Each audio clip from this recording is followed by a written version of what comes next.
러시아 남부 도시에서 역대 최악의 홍수가 나 주택 만여 채가 침수되고 6천여 명의 이재민이 발생했습니다. 비상사태 선포 지역이 확대된 가운데 당국의 미흡한 대처를 비판하는 항의 시위가 열렸습니다. 김잔디 기자의 보도입니다. 러시아 남부 오렌부르크주 오르스크. 도시 전체가 물에 잠겼습니다. 주택과 건물, 도로는 모두 물에 잠겼고 이동하기 위해선 보트를 타야만 합니다. 지난 5일 우랄강의 댐이 무너지며 발생한 홍수로 지금까지 주택 만여 채가 침수되고 주민 6천여 명이 대피했습니다. 전기와 가스 공급이 끊긴 가구는 셀 수 없을 정도로 많습니다. 오렌부르크주에 이어 쿠르간주에도 비상사태가 선포된 가운데 더 큰 문제는 우랄강 수위가 계속 상승하고 있다는 겁니다. 러시아 정부는 기온 상승으로 눈이 녹으면서 당분간 강 수위가 계속 올라갈 수 있다며 주민 대피령을 확대했습니다. Первый этаж затопил в 9-этажном доме, вон видно отсюда. Первый этаж, на пол пошла вода. Не хотела уезжать. Думаю, уже возраст, не поеду. А вот уговорили меня. 홍수 피해가 커지는 가운데 오르스크에선 이례적으로 당국의 대처를 비판하는 시위가 열렸습니다. 시위 참가자들은 초기 구조 작업도 부실했고 이재민에게 6개월간 한 달에 $108를 주겠다는 주정부의 피해 보상금도 턱없이 부족하다며 분통을 터뜨렸습니다. 한편 러시아 정부는 물빼기 등 복구 작업과 함께 댐 붕괴 원인에 대한 조사에 착수했습니다. 무너진 우랄강 댐은 최대 5.5m의 수위를 견딜 수 있는데 6일 수위는 9.3m, 7일엔 9.7m까지 수위가 올라갔다고 현지 언론은 전했습니다. YTN 김잔디입니다.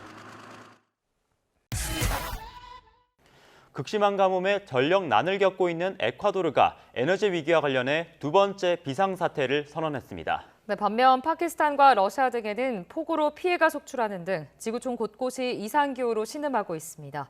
김지영 기자가 보도합니다.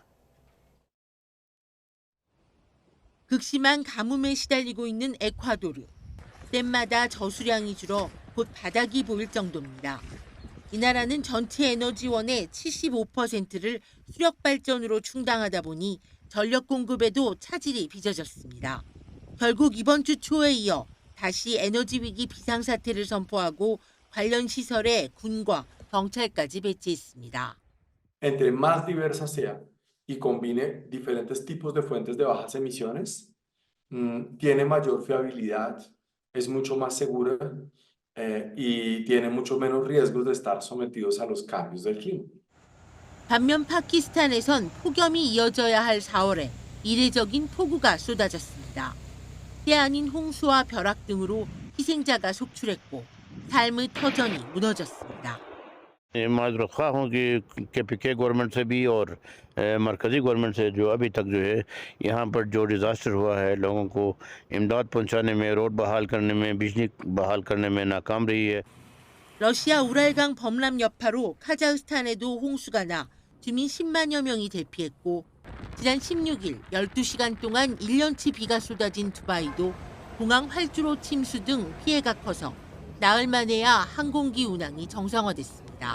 이처럼 점차 심각해지고 있는 기후위기는 세계 경제에도 큰 타격을 입힐 것으로 보입니다. 앞서 독일 포츠담 기후영향연구소는 과학저널 네이처에서 지구온난화가 지금과 같은 속도로 계속되면 2049년 세계 평균 소득이 최소 19% 감소할 것으로 예측했습니다. YTN 김지영입니다. 중국 남부지방에 매일 폭우가 쏟아지면서 인명피해와 침수 피해가 잇따랐습니다.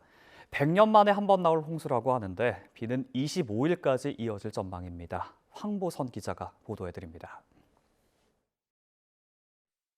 도심 곳곳이 물에 잠겼습니다. 도로도 광장도 흙탕물이 집어삼켰습니다. 중국 광둥성을 비롯한 남부에 지난 18일부터 큰 비가 퍼부었습니다. 연일 폭우가 이어지면서 누적 강수량 600mm가 넘는 곳도 있습니다. 강과 지류, 하천 등 곳곳이 범람했고 농경지도 물살에 휩쓸렸습니다.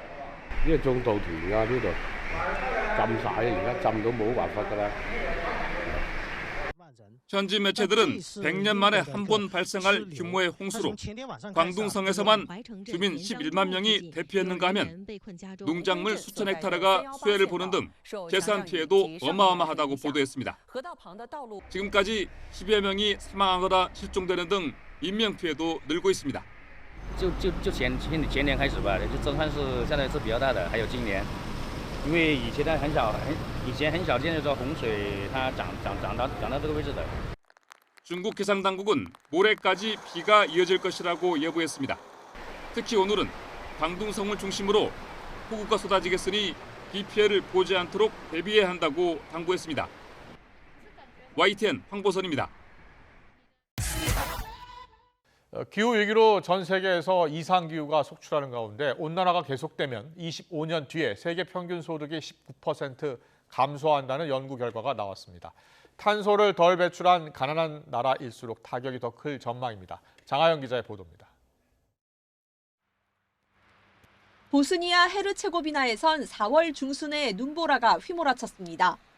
이틀 사이 30도에 육박하는 여름과 눈 내리는 겨울을 오갔습니다. 사막에 지은 도시 두바이에서는 2년 반에 걸쳐 내릴 비가 한꺼번에 쏟아져 항공기 수백 편이 결항됐고 파키스탄과 아프가니스탄에서도 이례적인 4월 폭우가 쏟아져 80여 명이 숨졌습니다. 전 세계가 이상기후로 신음하고 있는 겁니다. It's not just the weather going crazy. It's where people are living, where they're moving to, where we're building. We are putting more people in harm's way. 기후위기는 세계 경제에도 심각한 타격을 입힐 걸로 보입니다.